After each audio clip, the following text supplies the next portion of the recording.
ఈ సందేశం ఎదురు చూస్తున్న ప్రతి ఒక్కరి కోసం.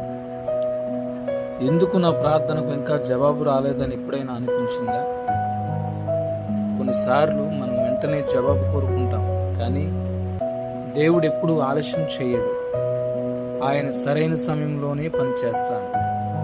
ఒక తలుపు మూసుకుపోతే నిరాశపడకు, ఎందుకంటే దేవుడు నీ కోసం ఇంకా మంచి తలుపును సిద్ధం చేస్తుంటాడు. కాబట్టి ప్రార్థనను ఆపకు, విశ్వాసాన్ని వదులుకోకు, దేవుని సమయాన్ని నమ్ము.